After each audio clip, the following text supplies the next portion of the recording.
ሰላም ብሎኩም መጀመርታ ናይ ሎሚ ትምህርትና ሕፅር ዝበለት እያ ግን ክልተ ቃላት ኩሉ ግዜ ዘዳናግራ ዶበል ጠጠውበል ብዙሕን ማለት ብዙሓት ሰባት ትሪኦም ኢኻ ሓዊስና ገለ ንዛረበን ይብን ኣነ እውን ብገዛ ርእሰይ እንዳፈለጥካዮ ከለኻ ትጋጋ ሓደ ግዜ ሶ ዶበል ክንብል ከለና እንታይ ማለት እዩ ስቶፕ ማለት እዩ ጠጠውበል ግን ስታንድ ኣፕ ማለት እዩ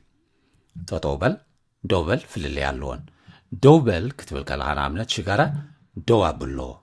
ዶው ኣብሎ ሽጋራ ዶው ኣብሎ ይብለካ ሽጋራ ዶው ኣብሎ መስተ ከምኡ ዶው ኣብሎ ዶው ኣብሎ ከምዚ ክንብል ንኽእል ቀፅል ዶው ኣይትበል ይብለካ ቀፅል ዶው ኣይትበል ኮንቲኒው ቀፅል መኪናኻ ዶው ኣብላ እምበር መኪናኻ ጠጠው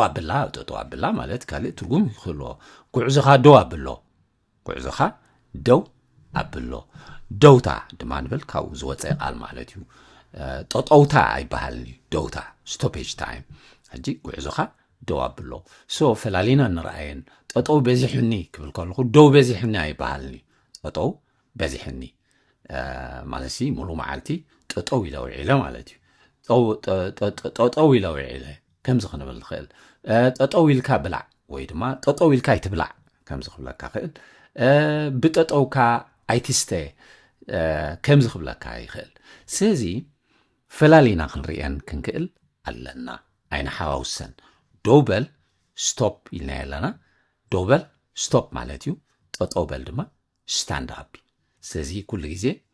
በዚ ንዘክራ ሽጋራ ዶው ኣብሎ እምበር ሽጋራ ጠጠው ኣብሎ ኣይበሃል ጠጠው ኣብሎ ተልካያሲ ነታ ሽጋራስ